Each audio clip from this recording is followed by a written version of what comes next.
नमस्कार। प्यासन शैक्षिक संवादमा यहाँहरू सबैलाई स्वागत छ।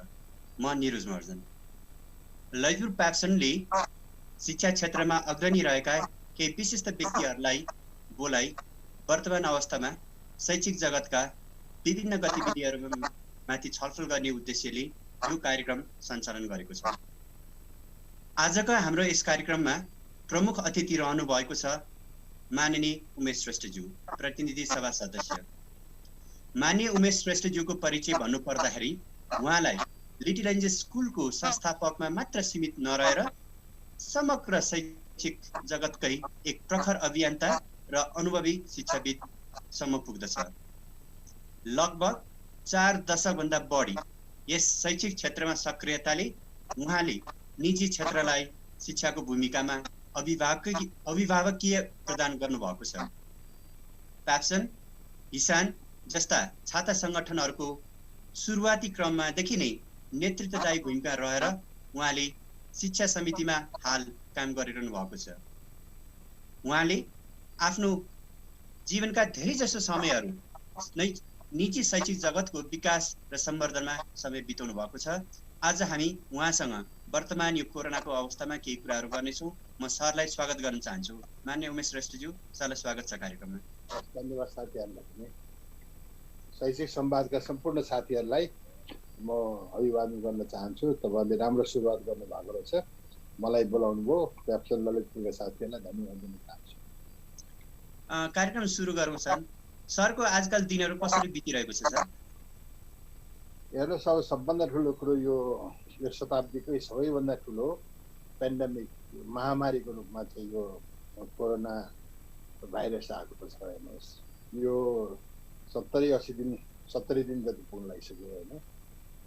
मैले झनै 40-45 दिनसम्म ठिक भएँ। त्यसपछि संसद सुरु भयो। अहिले प्रतिनिधि सभाको अहिले हाम्रो बजेट सेसन चल्दैछ। बजेट सेसनमा अहिले काठमाडौँमा आएर मैले बसेको छु। धेरै समय चाहिँ मैले यो बिदाको समय चाहिँ चितवनमा बिताएँ। अहिले चाहिँ संसदमा भर्खरै पनि बोलेर आएको। हेर्नुहोस्, अब यो अहिले बजेट सम्बन्धी कुराहरू बोल्ने, नीति सरकारको नीति सम्बन्धी कुरा बोल्ने त्यही काममा लागेको छु। अहिले चाहिँ म समय पाएँ कि बोल्नु परेको छ। आज पनि भर्खरै बोलेर म फर्किएको छु।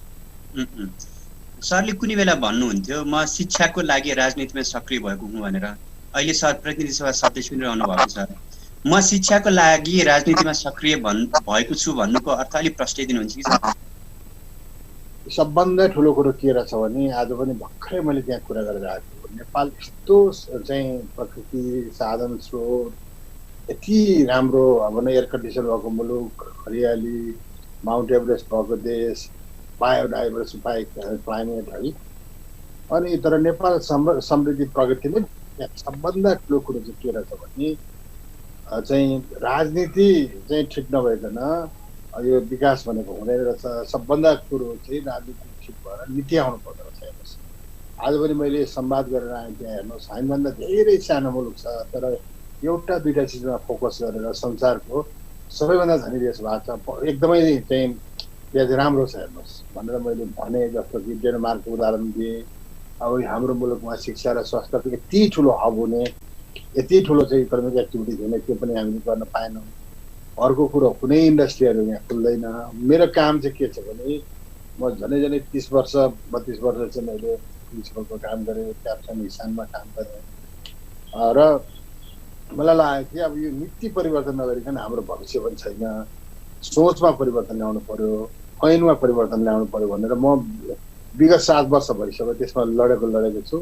तर जहाँसम्म लाग्छ साथीहरूलाई मैले भनौँ कि अब 3वटा ऐनहरू चाहिँ आउँदैछ। 3वटा ऐनमा चाहिँ स्पष्ट प्रावधानहरू, इभन हायर स्टडिजहरूको एउटा छुट्टै ऐन आउँछ, टेक्निकल भोकेसनलको छुट्टै ऐन आउँछ, त्यसपछि स्कुल सम्बन्धी एउटा छुट्टै ऐन आउँदैछ। त्यो ऐन त्यो ड्राफ्ट भइसकेको छ होइन। त्यसमा धेरै इनपुट, म जसले जे भने पनि मलाई थाहा छ। म सानो संस्थाबाट म धेरै चाहिँ स्ट्रगल गरेर यो लेभलमा पुगेँ। मेरो जीवनभरि भनौँ मलाई चिन्ने भनेको एउटा मास्टर र एउटा मैले गरेको शिक्षा क्षेत्रमा गरेको कामले मलाई चिन्छ।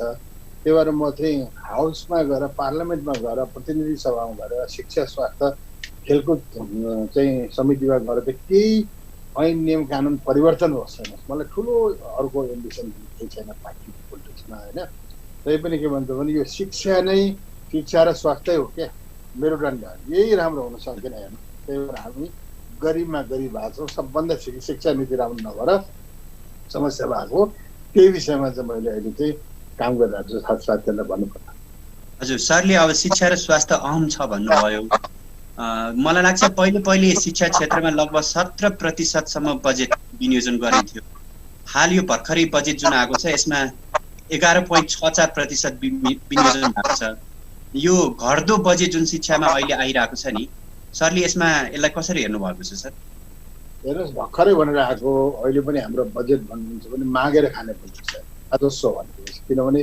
सबभन्दा देशै धनी हुनु पर्यो देशै धनी नभइकन पुँजीगत खर्च गर्न सकिँदैन हेर्नुहोस् पुँजीगत खर्च भनेको इन्फ्रास्ट्रक्चर नबनाइकन देश अहिले शिक्षामा झनै 11.6% जति खर्च गरिरहेको छ 1 खरब 74 अरब जस्तो मलाई लाग्छ हेर्नुहोस् पोहोरभन्दा 1% समथिङ बढ्यो 1 खरब 71 अर्ब 1 खरब 71 अरब 71 अर्ब 71 करोड हो तर यतिले केही पुग्नेवाला छैन यो बालुवा पानी खनाएको हो एउटा सिस्टमै खराब छ सबभन्दा व्यवस्थापनै खराब छ सरकारले खर्च नगरेको होइन यस्तो गरिब मुलुक हो तपाईँको बजेट भनेको धेरै ठुलो छैन बजेट 14 खरब समथिङ हो होइन तैपनि के भन्छ भने 1 खरब त्यत्रो पैसा त शिक्षामा 11% भन्दा माथि खर्च गर्नु भनेको ठुलो पैसा हो तर यसको सदुपयोगै भयो त्यसमा पनि यत्रो ठुलो काटाक्ष छ हेर्नुहोस् सरहरू तपाईँलाई भन्नुपर्छ यो प्राइभेट सेक्टरहरूलाई हेर्ने दृष्टिकोण नै यो मुलुकमा राम्रो भयो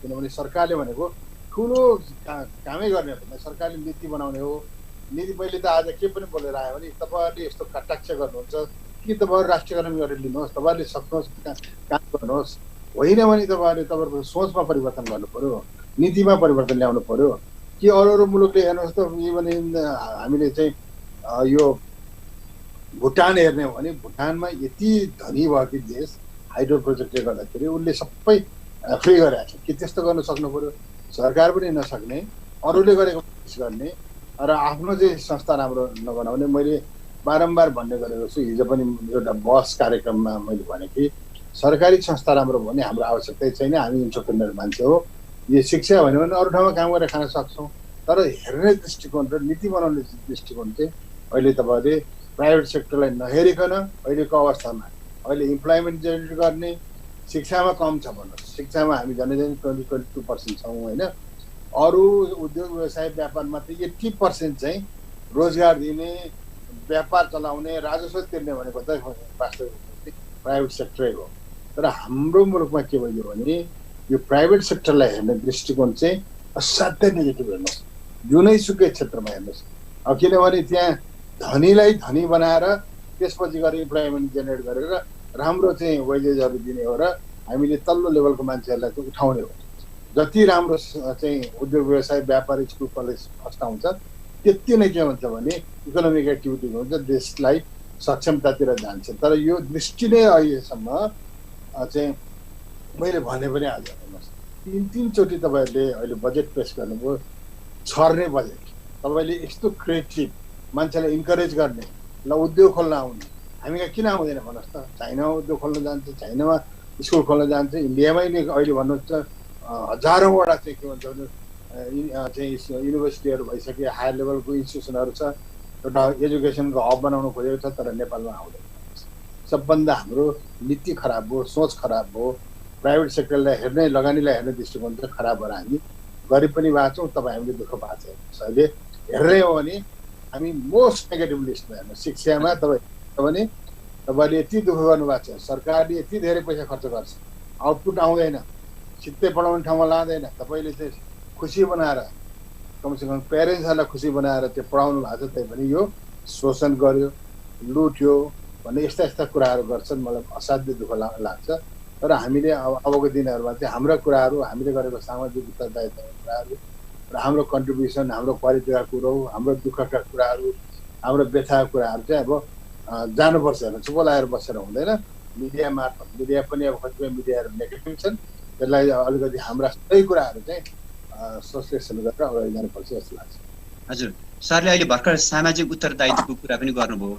यो अहिले भर्खरै बजेट प्रस्तुत भएको हुँदाखेरि त्यसमा एउटा बुँदा 166 मा के पनि रहेको छ भन्दाखेरि 10 कक्षासम्म सञ्चालन भएका कुनै पनि निजी विद्यालयहरूले एउटा सामुदायिक विद्यालयको व्यवस्थापन गर्ने भन्ने कुरा आएको छ। सरले यसलाई कसरी हेर्नु भएको छ?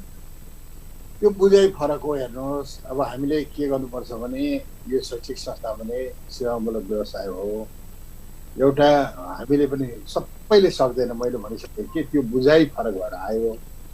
जुन जुन सक्षम छ, जुन जुनले चाहिँ इन्फ्रास्ट्रक्चर बनाइसकेको छ, जुन जुन राम्रो संस्था छ, एउटा सामाजिक उत्तरदायित्व अहिले हामीले गरेर देखाउनु पर्ने बेला पनि आयो। हेर्नुहोस् कस्तो भने मैले अहिले 10वटाबाट स्टार्ट गरौँ, 20वटाबाट स्टार्ट गरौँ, सक्ने सक्षम संस्थाहरूले एउटा अर्को स्कुललाई ट्रेन, त्यो भनेको त्यहाँ पैसा दिने होइन, त्यहाँ भौतिक पूर्वाधार छ, हाम्रो म्यानेजमेन्ट सिस्टम, हामीले गरेको क्वालिटीका कुरा, हाम्रो प्लानिङका कुरा, हाम्रो टिचर्स ट्रेनिङका कुराहरू, टिचरलाई कसरी काम लगाउने कुराहरू जुन चाहिँ हाम्रो अब्बल छ।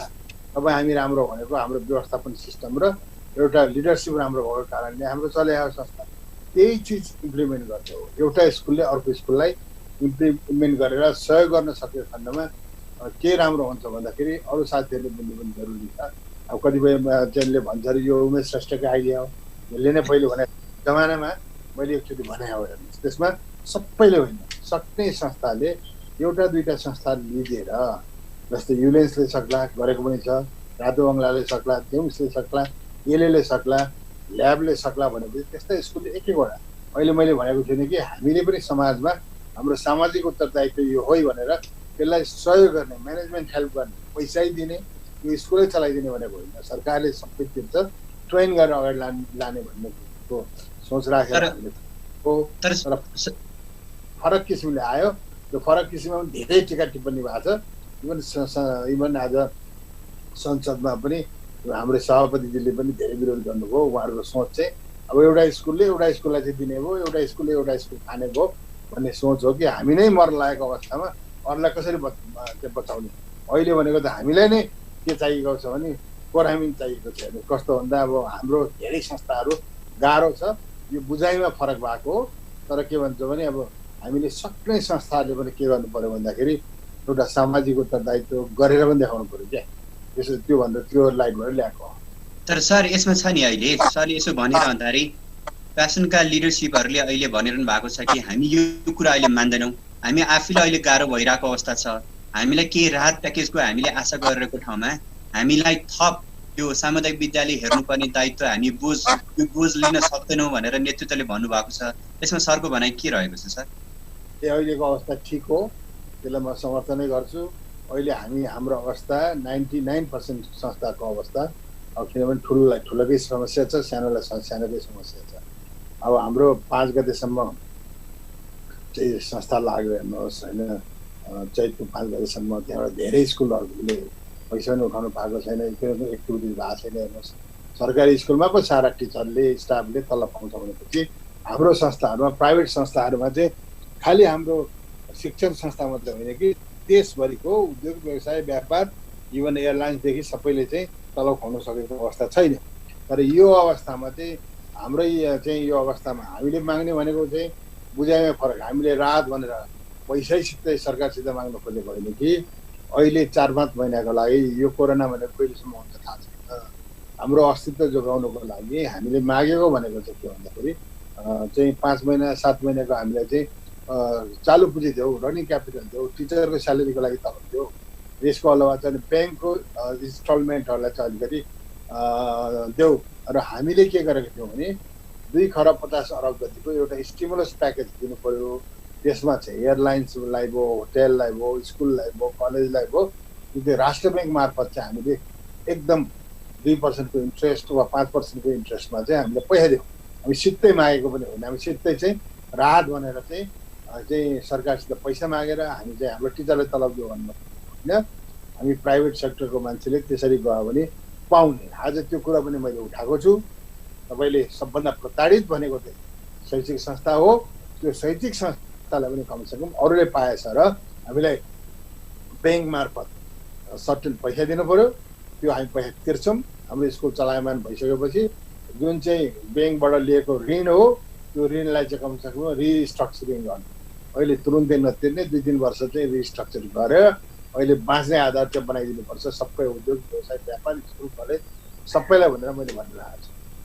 सरले यसो भनिरहँदाखेरि अहिले भर्खरै वर्तमान बजेट जुन आएको छ त्यसमा अन्य क्षेत्रहरू पर्यटन क्षेत्रलाई जसरी राम्रो सुविधाहरू दिएको देखियो निजी क्षेत्रमा चाहिँ खासै त्यो देखिएन। सरले भन्नुभएको जस्तो अब यो हाम्रा नियमित खर्चहरू तपाईँले होइन मैले आज अर्थमन्त्रीजीलाई के भन्नु भने सबैभन्दा प्रताडित सबैभन्दा सेवा भएको शैक्षिक क्षेत्र हो। यो शैक्षिक क्षेत्रलाई छुटाउनु भएन।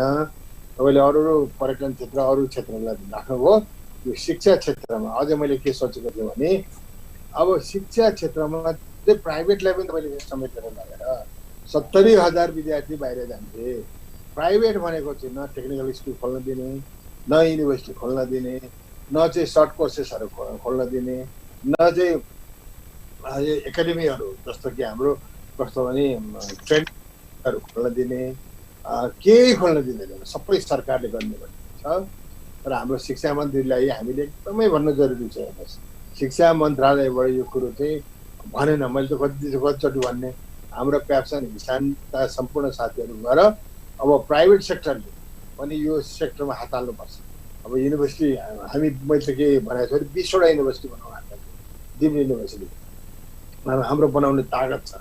यसको अलावा हामीलाई इन्जिनियरिङ कलेजहरू दियो, हामीलाई चाहिँ टेक्निकल स्कुल दियो, नर्सिङहरू चलाउन दियो भनेपछि प्राइभेट सेक्टर सरकारले पनि नसक्ने मागेर खाने। अहिले 5 खरब रुपियाँ चाहिँ 5 खरब 25 अरब चाहिँ घाटाको बजेट छ। अब त्यहाँबाट राष्ट्र ऋण उठाउने भन्छ, अहिले पैसा छैन। हेर्नुहोस् 2 खरब 25 अरब चाहिँ त्यहाँ के भन्छ भने राष्ट्र ऋण उठाउनु पर्छ। यसको अलावा चाहिँ झन् 3 खरब चाहिँ पैसा चाहिँ विदेशबाट ल्याउने भनेको छ। विदेश कसले दिन्छ? हेर्नुहोस् अहिलेको अवस्थामा चाहिँ दिएकै छैन। यो ठुल्ठुलो सपना बोकेर हुँदैन। अहिले त 1 वर्षलाई बाँच्ने र बचाउने र राहत दिने काम मात्रै गर्न सक्नु छु। ठाडो भाषामा बोलिरहेको छु। अब भन्नुभयो कि सरले अहिले अझ यसलाई शिक्षकको तलबहरू भयो, घर भाडाको कुराहरूमा भयो अथवा ब्याङ्क सहुलियत ऋणको कुराहरूमा यो कहिलेसम्म हामीले आशा गर्न सक्ने अवस्था देखिन्छ? कहिलेसम्म कुर्नुपर्ने अवस्था हो? अहिले सर जबसम्म यो लकडाउन हुन्छ, ब्याङ्क पनि बन्द छ, तपाईँहरूले जो साथीहरूले ब्याङ्कबाट ऋण लिनुभएको छ, ब्याङ्क परिचालन गर्नुभएको छ, त्यो ब्याङ्कमा जानुहोस्। हेर्नुहोस् ब्याङ्क पनि पोजिटिभ छ। अहिले तपाईँले तुरुन्तको तुरुन्त चाहिँ ऋण तिर पनि भन्दैन। राष्ट्र ब्याङ्कले के गरिदिइसकेको छ भने अस्ति चैत महिनाको तिर्ने बेलामा चाहिँ ल अहिले तिर्नु पर्दैन भने अब असारको पनि अब कसले तिर्नु सक्छ भन्दाखेरि ब्याङ्कमा गएर म तिर्न सक्दिनँ र मलाई चाहिँ यति चाहिँ चालु पुँजी चाहियो भने तपाईँले भन्नुहोस्।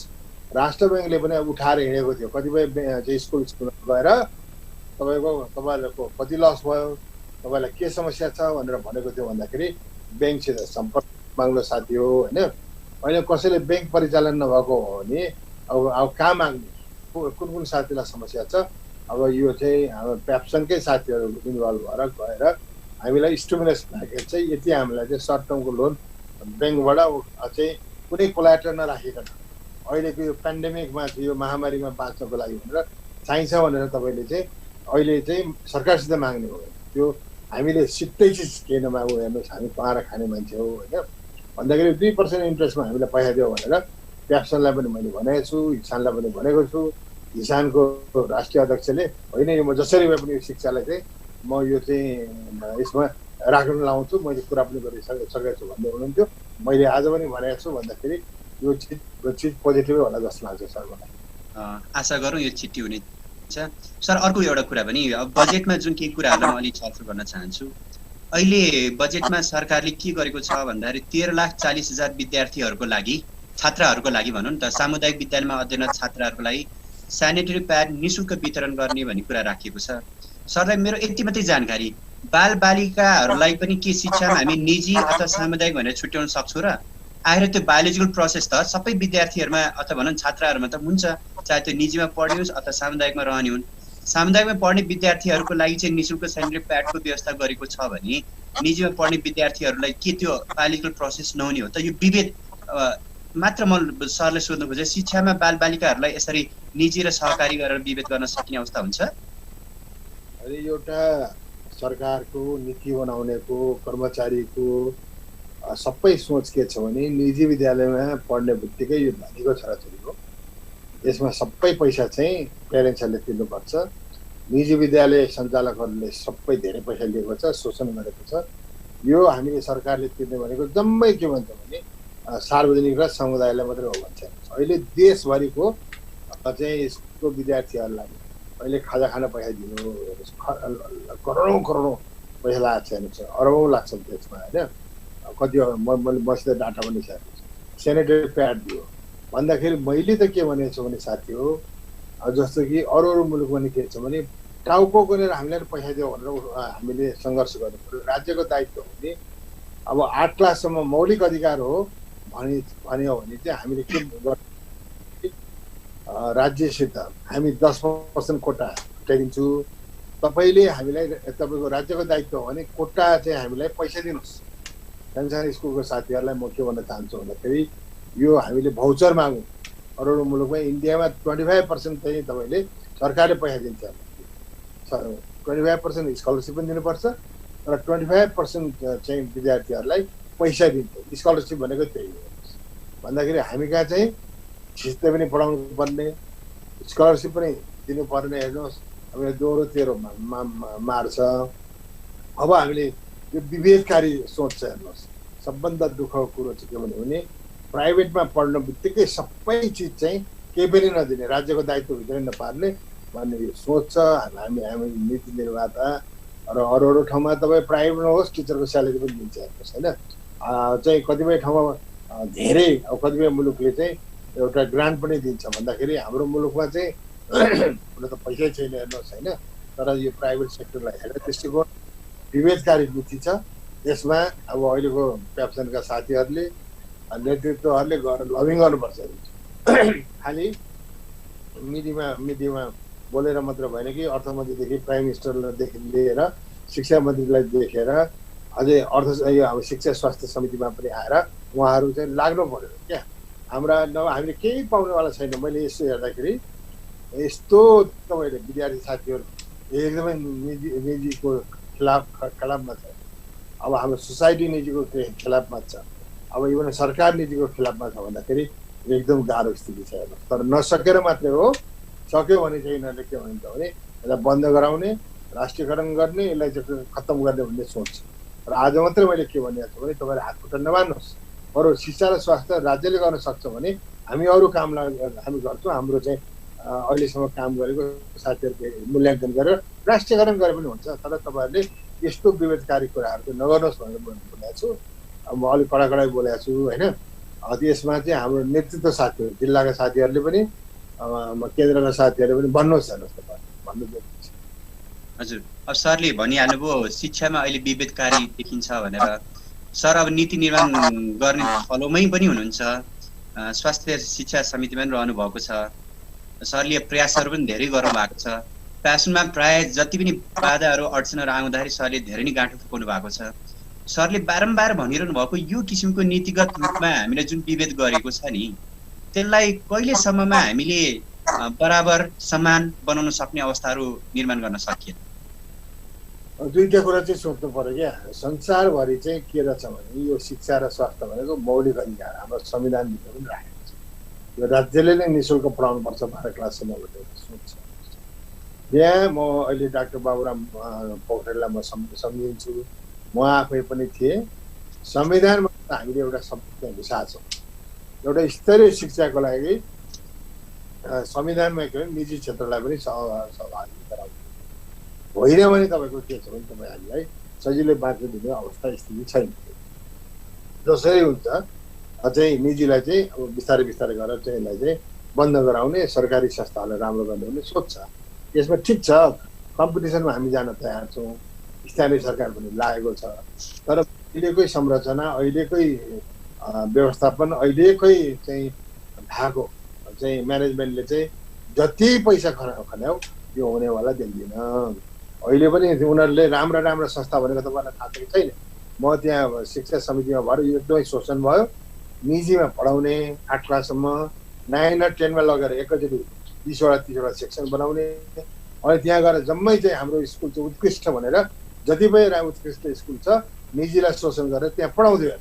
त्यसलाई काटेर अहिले ऐनमा अब त्यहाँ त्यस्ता ठाउँमा 6 क्लासदेखि जाने थर्ड क्लासदेखि पढाइस् भने मात्रै पाउँछस् त्यो छात्रवृत्ति पनि पाउँछ होइन भने फौजदारी गर्छ सोच बुझ्नुहोस् है तपाईँहरूले साथीहरूले होइन अब न चलाक मान्छे कर्मचारीको छोराछोरीहरू इन्जिनियरको छोराछोरीहरू एक ठाउँबाट अर्को ठाउँमा लाने अनि त्यहाँबाट 9 र 10 पढाउने अनि स्कलरसिप पनि पाउने अनि त्यो जुन गरिब जनताको लागि नहुने काठाबाटा गर्ने मात्रै पायो बुझ्नु भएन त्यही भएर त्यसलाई चेन्ज गर्न खोजियो हुन त 1 क्लासदेखि नै गर्न खोजेको हो तर 1 क्लासदेखि चाहिँ अलिकति साह्रै हुन्छ होला सर यो गर्नुहुन्न भनेर मान्यो अब चाहिँ त्यही स्कुललाई पनि 12 वर्ष हेर्नुहोस् अहिले भएका हाम्रा स्कुलले तपाईँहरूले कम्प्लेन गर्नुपर्छ त्यहाँ कुनै विद्यार्थी त्यहाँ गयो भने त्यो तपाईँहरूले चाहिँ भोलि गएर जिल्ला स्तरीय समितिमा त्यो कम्प्लेन गर्नुहोस् नभए गएर 9 र 10 मा जाने अनि त्यहाँबाट यो चाहिँ हाम्रो चाहिँ उत्कृष्ट स्कुल तल हेऱ्यो 0 सेक्सनै छैन एउटा 2टा सेक्सन पनि छैन 9 र 10 मा गएर 20वटा 30वटा सेक्सन भयो अनि कन्भिन्स गराएर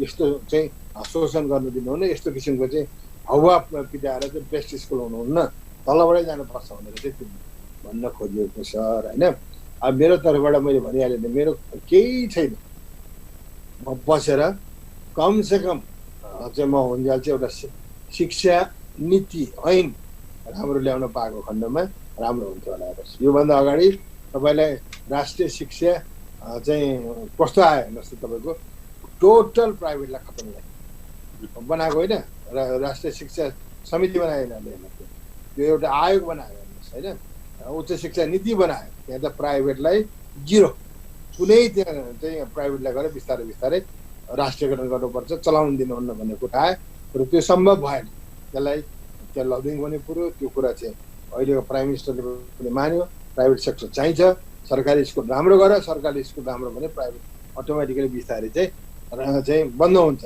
सरकारी राम्रो नगर्ने अनि राम्रोलाई पनि मार्ने यो कुरोमा चाहिँ सहमत छैन भनेर यो कुरो भएको हो हजुर सर सर अब यसै सन्दर्भमा भने निजी विद्यालयहरूको योगदानको सरले केही कुरा पनि राख्नुभयो रोजगारीको कुरा गर्नु पर्दाखेरि निजी विद्यालयहरूले 2 लाखभन्दा बढी रोजगारी दिएको छ भनिन्छ प्रत्यक्ष रूपमा अझ अप्रत्यक्ष रूपमा भनौँ न पाठ्य पुस्तकहरू भयो पोसाकहरू भयो अथवा विविध यो अरू रिलेटेडहरू हेर्ने हो भने रोजगारीको अवसर धेरै भएको छ अहिले यो वर्तमान अवस्थामा वैदेशिक रोजगारीमा गएका मानिसहरू पनि नेपाल आउने क्रम बढिरहेको छ र अब निजी विद्यालयहरू पनि यसरी अलिकति गाह्रो अवस्थामा धराइसही भइरहने अवस्था भयो भने रोजगारीका नयाँ अवसरहरू के हुन सक्लान् अथवा भनौँ न त यो निजी विद्यालयहरूलाई जोगाएर रोजगारीको अवसरलाई अझ सुचारू गरिराख्न के कस्तो पहल गर्न सकिएला त सर हेर्नुहोस् म एउटा सोच पछिसम्मको सोच राख्ने व्यक्ति हो हेर्नुहोस् कतिपय मेरो साथीहरूले हाँस्थ्यो कतिपय मेरो साथीहरूले चाहिँ यो चाहिँ खिल्ली उडायो कृषिमा गयो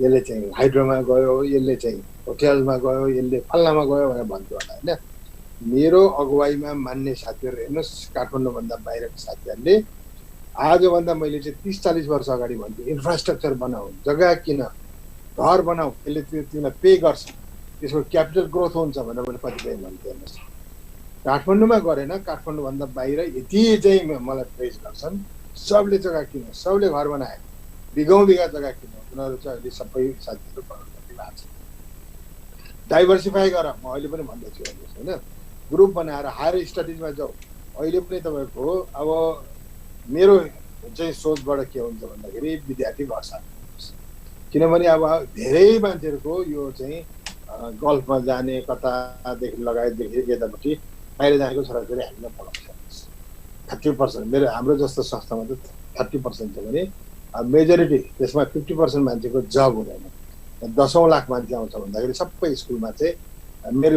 हामी प्रिपेयर हुनुपर्छ हेर्नुहोस् हाम्रो विद्यार्थी घर छ झन् पैसा तिर्न सक्दैन अब पैसा पनि अब 12 महिनाको ठाउँमा कति महिनाको लिन सकिन्छ थाहा छैन अहिले नै भन्नु 2 महिना गयो अब 4 महिनापछि चाहिँ त्यो स्कुल चल्यो भने अरू ठाउँमा जस्तो लिनुपर्छ आजै म सार्वजनिक गर्दिनँ यो गर्ने काम भनेको प्यासनले हो हेर्नुहोस् होइन इन्डियामै एउटा लिइसकेको छ हेर्नुहोस् इन्डियामा लिएको कुरामा तपाईँलाई भन्छु 2टा चिजमा पैसा नलिनु किन स्कुल चल्नुपर्छ बाँच्नुपर्छ भनेर किन हरियाणा स्टेट इन्डियाको दिल्लीदेखि सबै ठाउँले ट्युसन फी लिऊ अनि त्यो इयरली चार्जहरू लिनुपर्छ एउटा खाएको र ट्रान्सपोर्टेसन पैसा नलिऊ भनेर छ हेर्नुहोस् होइन म डिसाइड गर्ने मान्छे होइन मैले इन्फर्मेसन दिने मान्छे हो हेर्नुहोस् होइन अब भनेको यो पेन्डेमिक पछि तपाईँको यो हाम्रो कोरोना पछि धेरै कुरो चेन्ज हुन्छ सर हेर्नुहोस् होइन अब यो कहिले औषधि पनि अब 6 महिना 1 वर्षसम्म लाग्छ हेर्नुहोस् भनेको यो संयमित भएर आफ्नो संस्थाहरूलाई जोगाउने हो हेर्नुहोस् टिचर साथीहरूसित बस्ने हो। मैले भनेको छु कि एकैचोटि अहिले पेस्किदिनुहोस्, तपाईँहरूले अलिअलि बचाउने हो, हाम्रा साथीहरूलाई पनि बचाउने हो, विद्यार्थी पनि घट्दैछ त्यो कुरा थाहा पाउने हो।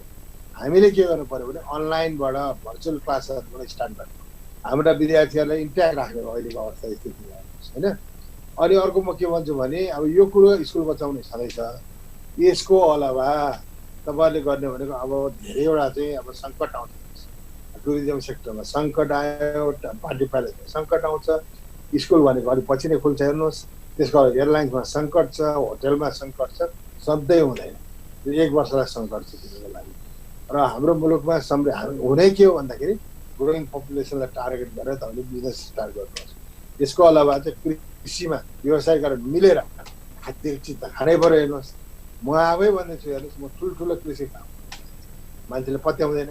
योले कागती फार्म खोल्यो भन्दाखेरि कागतीबाट सर तपाईँले अहिले मलाई 10 लाख आएको छ, 2 करोड रुपियाँ हुन्छ।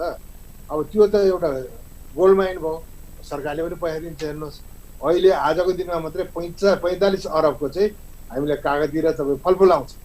हामी इन्टरप्रेनर मान्छेले डाइभर्सिफाई एग्रिकल्चर, खाने चिजमा, ग्रोइङ पपुलेसनमा, अझ टेक्नोलोजीमा, अब भनेको टेक्नोलोजी हो हेर्नुहोस् होइन। अब स्कुलमै सबै म्यान पावरहरू पनि घरमै बसेर पनि धेरै कामको लगाउँछ। अब हाम्रो मुलुकमा छ जङ्गल जडीबुटी अन्तर्गतको काम गरे पनि भयो। भोलि गएर चाहिँ ग्रोइङ पपुलेसनमा के जानु भन्दाखेरि अब लाइफस्टाइलहरू मान्छेको चेन्ज हुन्छ। मान्छेले कतिजना मान्छेहरूले फुड सप्लाई नै घरमा गरेर पठाएर पनि बिजनेस गर्थ्यो भन्दाखेरि धेरै कुराहरू छ क्या। अब नभए हामी चाहिँ एकचोटि सँगै साथीहरू बसेर उद्यमशील केमा आउन सकिन्छ, कोरोना पछिको उद्यमशील केमा जाने हो भनेर एउटा छुट्टै बस्ट गरौँ। मसित धेरै एक्सपर्ट साथी इकोनोमिस्टहरू छन्, धेरै राम्रो छ। तिनीहरूले बोलाउनुहोस् न, जुम मिटिङ गरेर प्लानिङ कमिसन भाइस चान्सलरहरू जस्ता डाक्टर सोनी वागले भनेको हार्वर्डमा उसमा पढेको मान्छे हो, लन्डन स्कुल अफ इकोनोमिक्समा पढेको।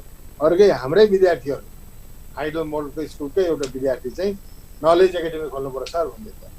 किनभने त्यो चाहिँ कहाँ भने लन्डन स्कुल अफ इकोनोमिक्स र अक्सफोर्डमा पढेको छ भन्दाखेरि उनीहरूसित आइडिया लिने क्या। सबभन्दा आइडिया लिएर चाहिँ सानो हुँदैन सरहरू। अहिलेको जमाना भने हेर्नुहोस् यो के लकडाउनले गर्दाखेरि यति सजिलो बनाइदियो कि जम्मै जुमबाट गर्न सक्ने, गुगल मिटबाट गर्न सक्ने, अर्को तपाईँको चाहिँ माइक्रोसफ्टबाट अब घरमै बसेर सबै काम गर्न सक्ने। अब जानु जरुरी छैन। मै भन्नुहोस् न, कहीँ झन् पो रमाइलो भएको छ। कोठामा बस्छु, सबै टिचरलाई प्रिन्सिपललाई बोलाएर यसो गर भनेर इन्स्ट्रक्सन दिँदै सजिलो। झन् चाहिँ के भन्छ भने यो टेक्नोलोजीले गर्दाखेरि सजिलो भएको छ। यस विषयमा छुट्टै दिन 2-3 म एक्सपर्ट पनि ल्याइदिन्छु, उद्यमी पनि ल्याइदिन्छु, बसेर कुरा गर्न सक्छ। सरले भन्नुभएको जस्तो अब टेक्नोलोजीहरू विद्यालयमा अब आवश्यक प्रयोग पनि देखियो, विद्यालयहरू रूपान्तरित हुनुपर्ने अवस्था पनि देखियो। यही सवालमा सरसँग केही कुराहरू गर्न चाहन्छु। अहिले कति विद्यालयहरूले अनलाइन क्लासहरू पनि सञ्चालन गरिरहेको छ। मलाई याद छ बागमती प्रदेशले पनि कुनै बेला अब विद्यालय भर्ना सुरु गरे हुन्छ, क्लासहरू सञ्चालन गरे हुन्छ, रिजल्ट गर भन्ने कुराहरू आएको थियो। फेरि सङ्घीय सरकारले यस्तो अनलाइन क्लास केही पनि नगर, भर्ना पनि सञ्चालन नगर भन्ने कुराहरू आएको छ। अब राज्यका विभिन्न निकायबाट यस्तो फरक कहिलेकाहीँ निर्देशनहरू जारी भइरहँदाखेरि हामी विद्यालय सञ्चालकहरूले कुन कुरालाई मानेर कसरी अगाडि बढ्ने? उदाहरणलाई भनौँ त, अनलाइन क्लास चलाउँदाखेरि त हाम्रो केही कस्ट त लाग्छ, टिचरहरूको प्रयोग भइरहेको हुन्छ, कुनै टेक्नोलोजीको युज भइरहेको हुन्छ। त्यो कस्ट रिकभर गर्न नसकिने अवस्थाहरू पनि छन् भने यो अवस्थामा हामीले आफूलाई अपडेट गरेर समाजमा हामी भिजिने तरिकाले कसरी अगाडि बढ्न सकिएला छ? हेर्नुहोस्, अब हाम्रो मानसिकता, हाम्रो टिचरलाई ट्रेन गराउने व्हाइट बोर्ड र चाहिँ उसले चल्नेवाला छैन। अहिले हेर्नुहोस्, अहिले टेक्नोलोजी यस्तो भइसक्यो कि तपाईँ अहिले हाम्रा टिचर्सहरूले चाहिँ भर्चुअल क्लासदेखि अनलाइन क्लासहरू एकदमै पढाउन सक्छ। अहिले सरकारले पनि के बुझिसक्यो भने अर्थमन्त्रीले इभन राष्ट्रपतिको भाषणमा पनि अब भर्चुअल क्लास पनि चलाउनुपर्छ, अनलाइन पनि चलाउनुपर्छ। यो पेन्डेमिक भनेको यो चाहिँ महामारी कहिलेसम्म हुने हुन्छ भन्नुहोस् त? तपाईँको यो चाहिँ कोरोना भाइरसको चाहिँ महामारी भयो भने अझै 6 महिना जान सक्छ, अलि 1 वर्ष जान सक्छ भन्दाखेरि धेरै समय लाग्छ। अब उनीहरू सहमत भइसक्यो, तर कन्टेन्ट नै छैन। कन्टेन्ट भनेको हामीले आफूले बनाउने हो। अहिले हामीले के प्रयत्न गर्दैछौँ भने हाम्रा जति पनि स्कुलका साथीहरू छ, अलिक सक्षम साथीहरूले तपाईँले मिडास जस्तो डियरवाक जस्तो संस्थाहरूले कन्टेन्ट बनाइरहेको छ। हाम्रो टिचरलाई पनि अब कन्टेन्ट बनाऊ र अब प्लेटफर्म त तपाईँले फ्री पाइन्छ हेर्नुहोस् अहिले। तपाईँ कोठामै राखेर स्पेसली सिटी सेन्टरको लागि प्रब्लम छैन। रिमोट ठाउँको लागि चाहिँ अझै हामी टेलिभिजनबाट क्लास चलाइदिने कुरा छ। तपाईँ पनि तयार गर्नुहोस् हेर्नुहोस्। म आफै एकदमै लागेको छु हेर्नुहोस्। मन्त्रीसित 4 चोटि बसिसकेँ। अब मन्त्रीले के भनिसक्यो भने भर्चुअल क्लास चलाउनुपर्छ, कसरी चलाउने हो तपाईँहरूले मद्दत गर्नुहोस्, हेल्प गर्नुहोस् भनेको छु। मैले 4-5 किसिमले चलाउन सकिन्छ। एउटा इन्टरनेटबाट चलाउन सकियो, 2 वे कम्युनिकेसन गर्नुपर्छ, 1 वेबाट हुँदैन भनिरहेको छु मैले होइन। यसको अलावा चाहिँ रेडियोबाट गाउँ ठाउँमा रेडियोबाट चलाउँ, टेलिभिजनबाट चलाउँ। यसको अलावा चाहिँ अहिले भएका स्रोत साधन इभन चाहिँ स्मार्टफोन धेरै रहेछ हेर्नुहोस्। अहिले हामीले सर्वे गर्दाखेरि बरु टेलिभिजन छैन तर मान्छेको हातमा स्मार्टफोन छ। देशभरिमा 55% मान्छेहरूको हातमा चाहिँ स्मार्टफोन छ। स्मार्टफोनबाट पनि चलाउन सकिन्छ। अहिले यस्तो टेक्नोलोजी आइसक्यो कि कन्टेन्ट तपाईँले चाहिँ अब एकचोटि चाहिँ सधैँ चाहिँ हाम्रो इन्टरनेट पनि चाहिँदैन। चाहिँ इन्टरनेट पहिले भर्यो र अफलाइनमा पनि चाहिँ हामीले पहिले चाहिँ लिएर अनि अफलाइन मोडमा राखेर पनि सबै डाटा चाहिँ लिएर हामी पढाउन सक्ने कुराहरू आएको छ। यसमा तपाईँ हामीले लाग्नुपर्छ। अझै प्याप्सन जस्तो संस्थाले राम्रो अब चाहिँ के भन्छ भने भोलिको दिनमा पनि भर्चुअल क्लासलाई फोकस गर्नुपर्छ हेर्नुहोस्। भर्चुअल क्लास भयो भने एकदमै विद्यार्थीहरू पनि घरमा हाइब्रिड मोडलबाट जानुपर्छ। सरले अब यसो भनिरहँदाखेरि एउटा प्रश्न सोधेर भर्चुअल क्लास सुरु गर्नु पर्ला भनेर पीएम प्रधानमन्त्री ओलीजीले पनि अब नयाँ शैक्षिक सत्र सुरु हुने भर्चुअल क्लासको कुरा गर्नुभएको थियो। मैले सरसँग फेरि सन्दर्भ जोड्न चाहेँ। यो क्लास सञ्चालन गर्दाखेरि शिक्षकहरू प्रयोग भएको होला, उपकरणहरू प्रयोग भएको होला, के न के खर्च भइरहेको होला। विषय लिने हो अब तपाईँले के गर्नुहोस् भने स्पष्ट यो भोको पेटले गर्न सक्दैन, भोको पेटले टिचरले पढाउन सक्दैन। अब 20-21 गतेदेखि बिस्तारै सरकारले पनि यो लकडाउन गरेर अब सक्दैन हेर्नुहोस्। यो भोलि गएर ठुलो सोसल प्रब्लम हुन्छ। लुटपाट अमेरिकामा हेर्नुहोस् त सानो इस्यु भएको छ, लुटपाट भइसक्यो। हामी खानै पाउँदैन तपाईँको हेर्नुहोस्। सबभन्दा गरिबहरूलाई कसरी खान्छ भन्नुहोस् त। तपाईँले 3 महिना 4 महिना 6 महिना चाहिँ सरकारले पनि दिँदैन, राहत पनि पाउँदैन भने लुटपाट हुँदैन। त्यही भएर हामीले के गर्ने पढाउने अब बिस्तारै सरकारले खोल्छ। आत्तिएर चाहिँ फेरि स्कुल खोल्नुहुन्न है। मैले के भन्छु भने हाम्रो साथीहरूले भोलिकै दिनमा स्कुल खोल्छु भन्छ तर हुँदैन। त्यो पुरा सेफ्टी मेजरलाई लिएर अलिक बिचमा सबै खोलिसकेपछि स्कुल खोल्नुपर्छ। किनभने त्यसलाई चाहिँ हाइब्रिड मोडलबाट आदि गरेर खोल्न सकिन्छ। ग्रुपमा चाहिँ नल्याउने, चौरमा ल्याएर चाहिँ उनलाई डिस्टेन्स मेन्टेन गर्ने। अबको दिन भनेको चाहिँ हाइब्रिड मोडलबाट स्कुलहरू चलाउने हो। अब किताब पनि बेच्ने हो, एडमिसन पनि गर्ने हो र भर्चुअल क्लास पनि चलाउने हो। तर कहिले भन्दाखेरि अलिक धैर्य गर्नुहोस् कि कन्फ्रन्टेसनमा समाजले यो टेन्सन भएको बेलामा चाहिँ हाम्रा साथीहरूले एकदमै स्ट्रेस पनि दिनुहुन्न क्या। देख्ने बेलामा पनि यी सारा राज्यले भनेको भने कुरा नमान्ने, यत्रो चाहिँ भाइरसको प्रकोप छ, दिनका दिन मान्छे मरेको छ, यिनीहरूलाई चाहिँ पैसा चाहियो, एडमिसन चाहियो भन्ने यस्तो किसिमको मेसेज पनि दिनुहुन्न हामीले। तर हामीले बिस्तारै बिस्तारै खुल्छ हेर्नुहोस्। रेस्टुरेन्ट पनि खुल्छ भोलि गएर चाहिँ उद्योग पनि खुल्छ। नभए सरकारै ध्वस्त सिद्धिन्छ। राजस्व कहाँबाट पाउँछ हेर्नुहोस् त। कहाँबाट चाहिँ सरकार चलानमा हुन्छ। त्यो उद्योग व्यवसाय व्यापार चलेर त राजस्व आउने हो भन्दाखेरि अहिले इन्डियामा हेर्नुहुन्छ भने मारामा त्यत्रो चाहिँ दिनमा 6,000-7,000 आउँछ र इन्डियाले के गरिसक्यो अब खोलिदियो। अब यसमा जुधेर जाने हो, डिस्टेन्स मेन्टेन गरेर जाने हो भनेर बिस्तारै जाने हो। हामीले पनि अहिले धैर्य गर्नु साथी हो। जहाँसम्म लाग्छ इकोनोमिक एक्टिभिटिजको सुरु गर्दाखेरि रिजल्ट गर्ने, भर्ना गर्ने, किताबहरू बेच्ने, भर्चुअल क्लास चलाउने बिस्तारै हामीले बरु इन्स्टलमेन्टमा तिर यो चाहिँ 12 महिनाको फिस लिने हो कि तपाईँहरू सल्लाह गर्नुहोस्। प्याप्सनको साथीहरूसित सल्लाह गरेर 10 महिनाको लिनुहुन्छ कि 12 महिनाको लिनुहुन्छ कि प्रो डाटा बेसिसबाट पैसा लिए अनुसार चाहिँ टिचरहरू पे गर्नुहोस्। अब यो अहिलेको अवस्थामा फेरि वर्षै दिन चलेन, वर्षै दिनको चाहिँ पैसा लिन सकिन्छ कि सक्दैन निर्णय गर्नुहोस्। तर अरू ठाउँमा मैले भने कि 2टा चिजको लिएको छैन, एउटा बसको लिएको छैन र खाएको लिएको छैन भन्दाखेरि हामीले पनि एउटा नीति बनाएर यसलाई सहजता बनाएर अलिकति प्रेसर नगरेर अहिले कतिपय स्कुलले फिस पनि बढायो भने चाहिँ हेर्नुहोस् पैसा मागेर ठुल्ठुला स्कुलले म नाम भन्न चाहदिनँ हेर्नुहोस् मलाई चाहिँ भनेको छ त्यहाँ जसको महँगो छ जसले चाहिँ धेरै धेरै पैसा लिन्छ चाहिँ पेरेन्ट्सहरूलाई टर्चर गरेर मलाई देखाउँदै थियो एसएमएस गरेर फोन गरेर पहिलो भनेर माग्यो भन्छ। साना स्कुलले नभएको स्कुलले मागेको छैन, ठुल्ठुला स्कुलले माग्यो भन्छ। तर यो अवस्थामा हामीले पब्लिक सेन्टिमेन्ट बुझेर पनि हामीले राम्रोसित चाहिँ निर्णय लिनुपर्छ। यो बेला भनेको एकदमै स्ट्रेस, राष्ट्रिय सङ्कट, देशलाई सङ्कट भएको छ। अहिले चाहिँ यो बाहिरबाट आउने मान्छेलाई सरकारले ह्यान्डल गर्न नसकेलाई आर्मीलाई दिइरहेको छ भने यो बेलामा बुझेर प्याप्सनको चाहे केन्द्रीय प्याप्सन चाहे जिल्लाको प्याप्सनको साथीहरूले बुझेर अगाडि बढ्नुपर्छ। सर यति सन्दर्भमा छ नि प्याप्सन एन्ड प्याप्सन इज टु अभिभावकसँगहरू 7वटा सङ्गठन मिलेर 21 गतेदेखि भर्ना प्रक्रिया अगाडि बढाउने, शिक्षक कर्मचारी विद्यालयमा उपस्थित भएर नयाँ शैक्षिक सत्रको लागि प्लानिङहरू गर्ने, टिचर्ससँग ओरिएन्टेसनमा जाने भन्ने कुराहरू गरेको छ। आज 19 गते भयो, 20-21 गतेबाट यो कुराहरू अगाडि बढाउने भन्ने कुरा आएको छ। सरको यसमा भनाइ? दुईटा कुरा हेर्नुहोस्, अहिले आवत जावत गर्ने गाह्रो छ। कसरी चाहिँ तपाईँले डिस्टेन्स मेन्टेन गरेर अलिकति खोकुलो गऱ्यो भने हुन्छ, तर नहात्ति। किनभने यो सङ्कटको घडीमा 20 गतिको ठाउँमा 30 गते होला, 25 गते होला। अहिले आज भोलि चाहिँ अब उद्योग कसरी खोल्ने, व्यवसाय कसरी खोल्ने, कुन कुन चिज खोल्न दिने, लकडाउनलाई अलिक कसरी खुकुलो बनाउने भन्ने सरकारले बनाउँदैन के। अब तपाईँ टिचरै आउनु सक्दैन, पेरेन्ट्सै आउनु सक्दैन, लकडाउन छ, मान्छे हिँड्नुलाई त अब म मान्ने छु र त त्यहाँ 10 ठाउँमा चेक गर्छ भनेपछि तपाईँ टिचरहरू कसरी जान्छ त्यहाँ भन्दाखेरि अलिक नाच्चिकन अलिक सहजता भइसकेपछि अरू उद्योग व्यवसाय व्यापार खुलेपछि हामीले पनि त्यो कामहरू गर्नुपर्छ क्या। 21 गते खोल्छु, 21 गते स्कुल खोल्छु भनेर चाहिँ अधिकृत चाहिँ लिनुहुने। उसो भए सर शैक्षिक सत्र कहिलेदेखि सुरु हुने जस्तो देखिन्छ? अहिले दुईटा हेर्नुहोस्, तपाईँले हामी भनेको पढाउने मान्छे हो क्या, सबै विधा कटौती गर्ने।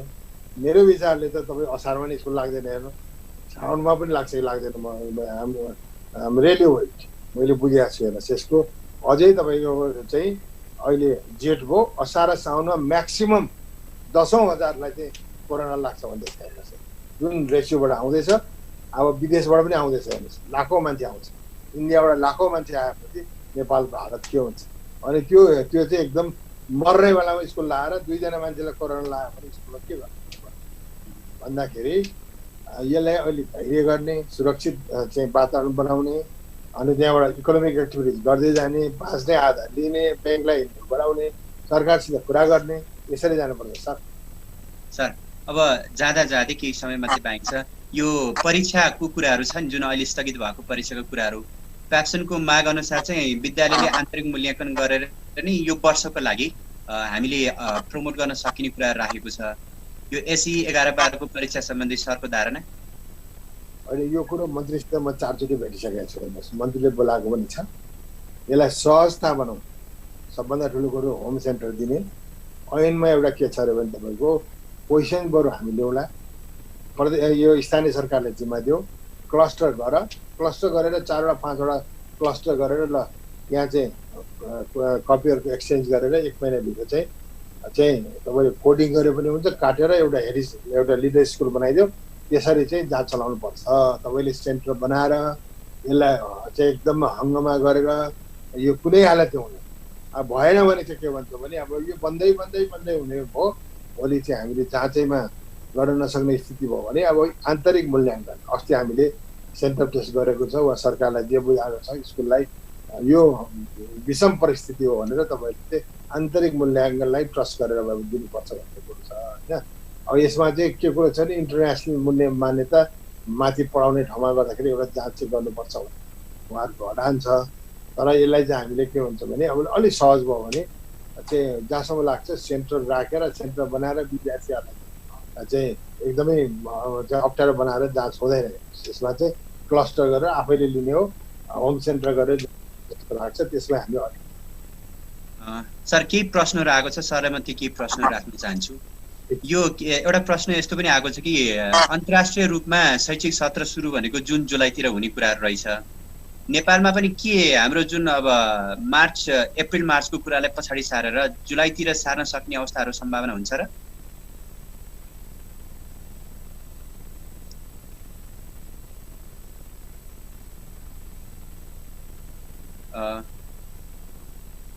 सायद सरको कनेक्सन ठिकै छ जस्तो लाग्छ। हामी कुरा गरिरहेका थियौँ प्रतिनिधि सभा सदस्य माननीय उमेश श्रेष्ठ सरसँग उहाँको कनेक्सन छुटेको हो कि के हो, म प्रयास गरिरहेको छु। ललितपुर प्याप्सनद्वारा सञ्चालित यस कार्यक्रममा तपाईँहरूको जुन प्रश्नहरूको म राखिरहेको छु, उहाँ अहिले छुट्टिनु भएको छ। उहाँलाई फेरि लिएर हामी आउने प्रयास गर्नेछौँ। तबसम्मको लागि यहाँहरूको प्रश्नहरू छ भने कृपया हाम्रो फेसबुक र युट्युब पनि लाइभ भइरहेको छ, यहाँहरूले आफ्नो प्रश्न त्यसमा पनि राख्न सक्नुहुनेछ। यहाँहरूको प्रश्नलाई हामी उमेश सरसँग राख्नेछौँ। लामो समयसम्म शिक्षा क्षेत्रमा योगदान गर्नुभएका माननीय उमेश श्रेष्ठसँग जुको यो कुराकानी भइरहेको सन्दर्भमा यहाँहरूको यसै गतिविधिसँग रिलेटेड केही प्रश्नहरू छन् भने यहाँहरूले फेसबुक अथवा युट्युबमा पठाउन सक्नुहुनेछ। हाम्रो यो कार्यक्रम लाइभ भइरहेको छ। माननीय उमेश श्रेष्ठज्यू अहिले हामीसँग सम्पर्क टुटेको छ। मैले यहाँहरूको प्रश्न आउँदै गर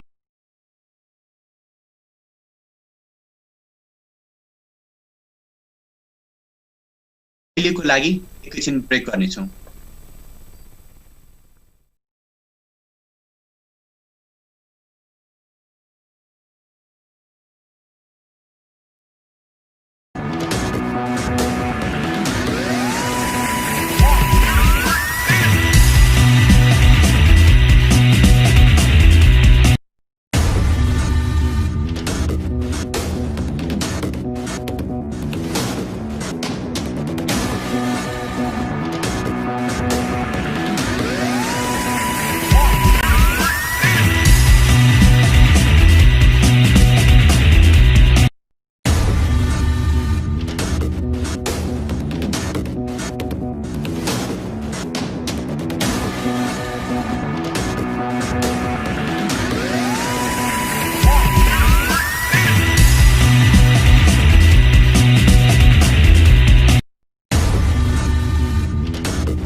Can I go?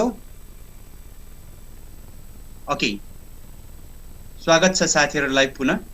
हामीसँग हुनुहुन्छ प्रतिनिधि सभा सदस्य माननीय उमेश श्रेष्ठज्यू। यो कोरोना पेन्डेमिकको यो कहरमा हामीले माननीय उमेश श्रेष्ठज्यूसँग वर्तमान निजी शिक्षाका बारेमा केही छलफलहरू गरिरहेको थियौँ। यहाँहरूको प्रश्न हामीले समाइरहेको थियौँ। मैले अघि सरलाई सोधिरहेको थिएँ, सरलाई पुनः स्वागत गर्न चाहन्छु। सरलाई सोधिरहेको थिएँ, बाहिरतिर एकाडेमिक इयर भनेको जुलाईतिर सुरु भएको देखिन्छ, हाम्रोतिर मार्च अप्रिलमा इन भएको देखिन्छ।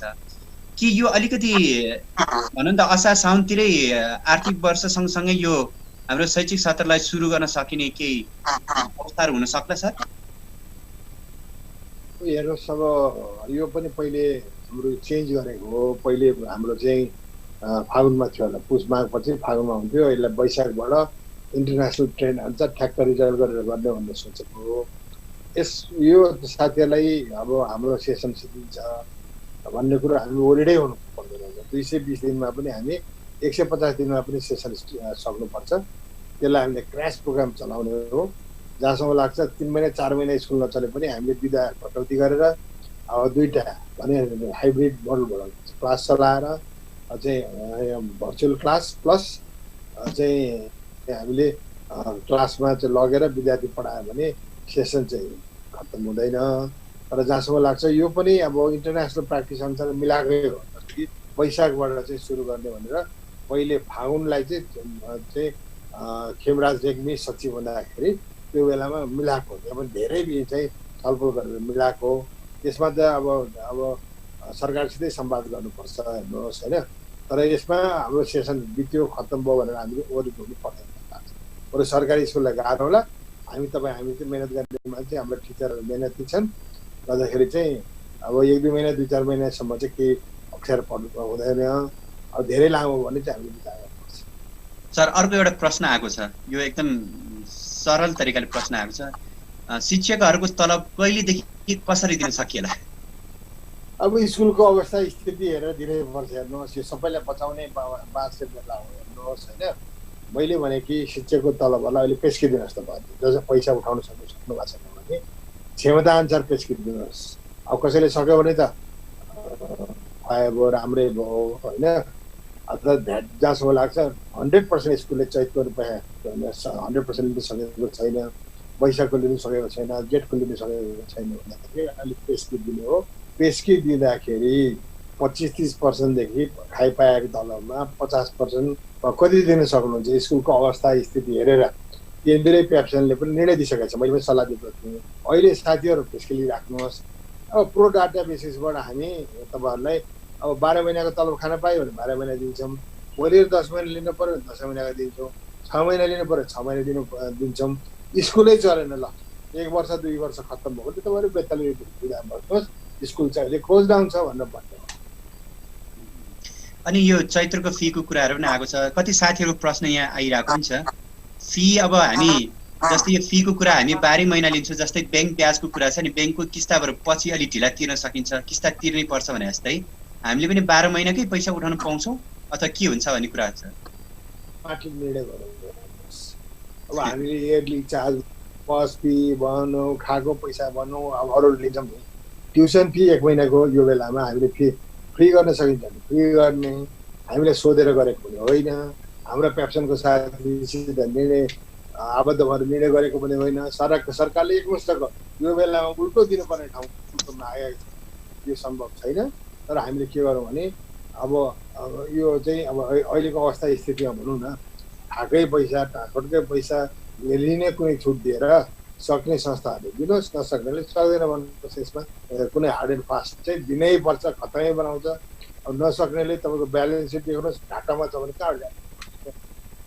हजुर सर, अब जाँदै लास्ट एउटा प्रश्न, अब यो पोस्ट कोरोना पछि कोरोनाको यो कहर अलिकति कमजोर भइसक्यो अथवा अलिक सरल समय आइसकेपछि विद्यार्थीहरूमा अथवा भनौँ सम्पूर्ण समाजमै अब अलिकति अब मेन्टल फिजिकल अलिक एन्जाइटीहरू, अब ल्याक अफ फ्लोहरू अथवा भनौँ न स्ट्रेसहरू हुन सक्ने समस्याहरू आउन सकिएला। त्यो बेलामा काउन्सिलिङको अथवा भनौँ न अलिकति त्यो किसिमको मनोपरामर्शको कुराहरू, स्वास्थ्यको परामर्शको कुराहरू हुन सक्ला। यसमा विद्यालयले के कसरी अगाडि बढ्नु पर्ला भन्ने लाग्छ सरलाई?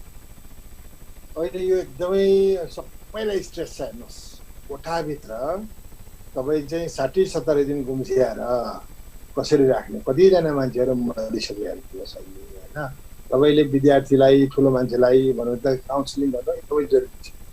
बरु सकिन्छ भन्ने रेडियो मार्फत क्याप्सनको साथीहरूले क्या 2-4 यस्तो बेलामा भोलिन्टियर काम गर्नुहोस् न। विद्वानहरू साइकोलोजिस्ट ल्याएर राम्रो प्रवचन दिने मान्छे ल्याएर त्यसलाई सुन्नुहोस् है, यस्तो न्युज आउँदैछ तपाईँहरूले भनेर तपाईँले के गर्नुहोस् भने हाम्रो विद्यार्थीले त्यस्तो आउँदैछ भनेर यो बेलामा काउन्सिलिङ गर्ने, यो बेलामा उसलाई चाहिँ राम्रा कुराहरू दिने हो हेर्नुहोस्। तर मैले अघि नै भने कि अब हाम्रो लाइफस्टाइलै फरक छ, चाहे धनी गरिब भन्नुहोस्। अहिले त के गरिदियो भने कोरोनाले गर्दाखेरि अब लाइफस्टाइल संसारै के छ भने कतिखेर बाँच्ने हो कतिखेर मर्ने हो, कुन ट्रिटमेन्टै छैन। म धनी छु, म चाहिँ फल्ना ठाउँमा गएर ट्रिटमेन्ट गर्छु भन्ने जमाना पनि गयो भन्दाखेरि अबको मानसिकता सोचाइ चिन्तन परिवर्तन अगाडि जानुपर्छ साथी हो।